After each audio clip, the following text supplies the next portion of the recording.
Romantasy. This genre took the world by storm this year. I myself got into reading due to Romantasy. These are my top 2023 romantasies that I read. Each year, I would say majority of my reading is romantasy, except for this year. So I only have a few recommendations, and honestly, they're really like kind of already popular, so I'm sorry I don't have any new romantasies to really talk about, but I'm reading Guild right now, more on the Kindle Unlimited realm, where there are a lot of smaller authors who maybe don't get that much attention, but still write really, really good romantasy books. I should have gotten these out before, but okay. The Serpent and the Wings of Night by Carissa Broadbent. I didn't read, I feel like, a lot of new romantasy this year, but the ones I did are really popular, so sorry if this is a broken record and you've heard every single booktuber talk about it this year. It's a great book. You should pick it up if you haven't. Serpent and the Wings of Night is about Rain and Aurea. Aurea is a human trapped in a vampire-ruled world.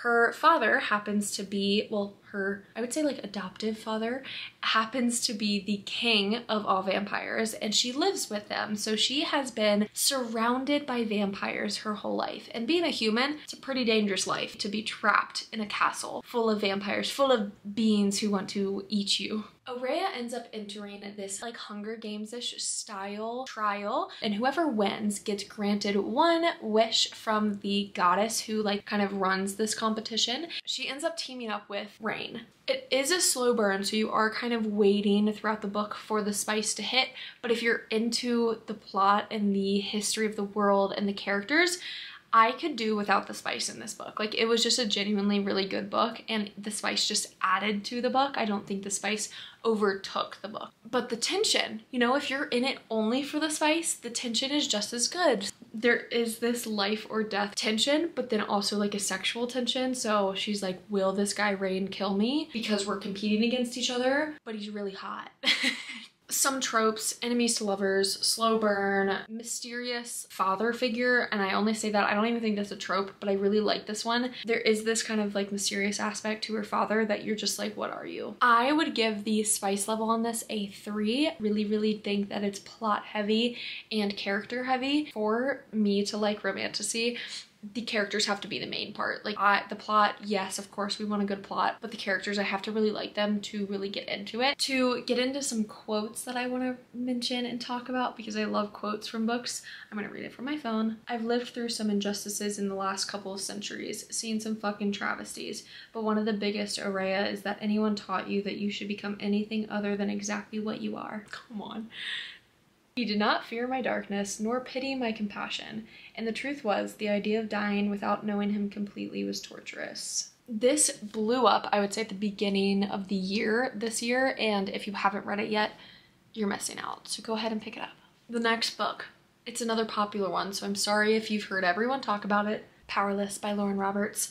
First of all, probably my favorite cover of the whole year. I'm really into floral, vines, leaves, flowers, love it. It's so great. In this world, there are ordinaries and there are elites. Ordinaries are hunted, killed, exiled. They are not welcome. So Peyton, our main character, is an ordinary, but her father raised her to pretend to be like a psychic so she could like kind of get through and live in this world. She uses her wits and knowledge to kind of like back up her psychic ability to survive in this really crazy world of elites. Kai is the prince of this world. Prince Kai was in the streets one day where Peyton is living currently. She gets in this fight and Peyton comes in to save the Prince of Ilia. Ends up getting a lot of attention, so she gets pulled into the trials, and I don't remember what the trials are called.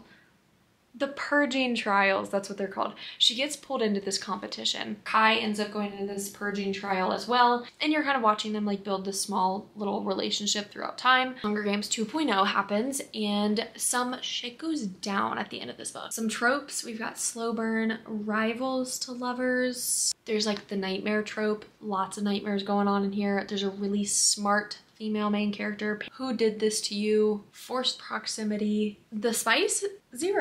Zero spice in this one, and I was totally fine with it. You are entertained the whole time because of all the action, the drama, and tension in here though will definitely, like, the things that Kai says to her will make you kick your feet and blush. Like, it's really freaking cute. Talk about some quotes. Remind me to make you smile like that again when you aren't dying, and I have all the time in the world to memorize it. Okay. If I am to be her enemy, I want it to be because she loathes herself for wanting me. Powerless by Lauren Roberts. It's a good one. Again, another really popular one. Probably seen it everywhere, but if you haven't read it yet, why? Okay, last and final one. I know this was a really quick video. Again, I didn't feel like I read that much Romantasy. Like, I read Fall of Ruin and Wrath by Jennifer L. Armentrout. I didn't love that one. I've reread a lot of books. I obviously read like Fourth Wing and Iron and Flame. Honestly, like, Romantasy wise, I didn't read a lot this year, which is just like kind of unfortunate because it's my favorite genre. Another beautiful cover. Look how vibrant that blue looks. I love that. I think going back, like, I will reread this when the second book comes out later this month.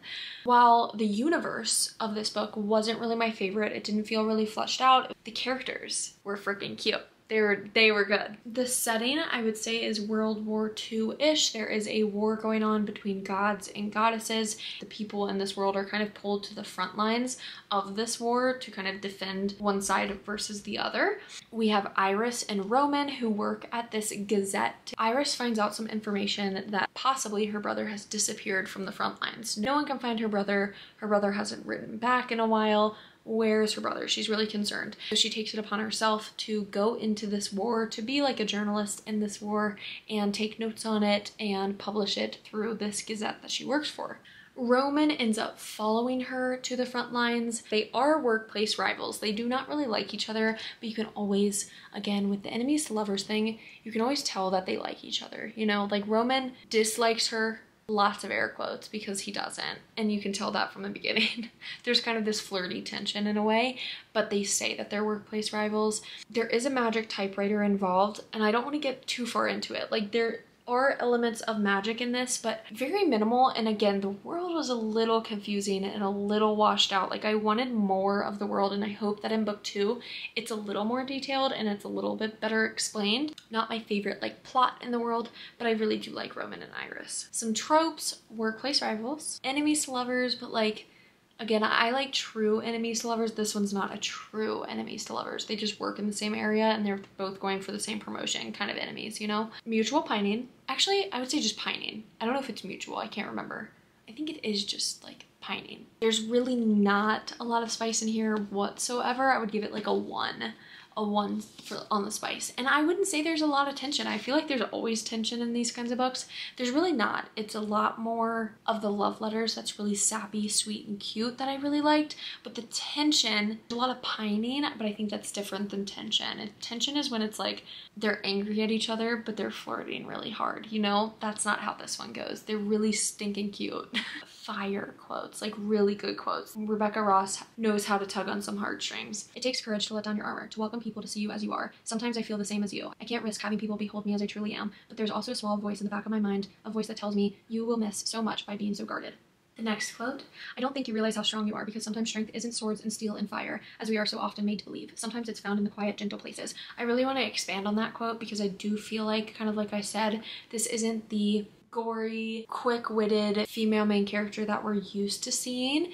This is a really subtle, calm, level-headed female main character who is strong in different ways than our usual Romantasy FMCs, you know? That is it for this video. Again, I know that these books are already really popular, and these two don't even have their other books out yet, and this one has another one coming out. These aren't the best recommendations I could ever give you, but they were my favorite of the year, and I didn't read a lot of Romantasy this year, which is a shame. So I'm gonna plan to read so many Romantasy books on my Kindle.